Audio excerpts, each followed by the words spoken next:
araw kailangan nating galingan. Pag gusto merong paraan, pag ayaw daming dahilan. Dire-diretso lamang pagkakamali, wag nang tignan. Basta nagdarasal ka, bakit di kanya pagbibigyan? Magtiwala sa proseso, wag madaliin. Balang araw, pag may nangyari ikinang ka rin.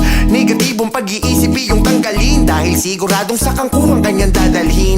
Kaibigan, wag kang panghinaan, marami pa tayong haharapin na laban. Sa utak mo may nagtatagong kaalaman na kayang-kaya kang iahon sa kahirapan. Kalikutin mo ang utak mo na malikot, ang kasipagan sa sarili wag ipagdamot. Hawak mo ang lunas, nasa iyo lang ang gamot, upang makagalaw ka at pangarap mo ay maabot. Walang imposible pag ika'y gumagalaw, sigurado na pangarap ay matatanaw.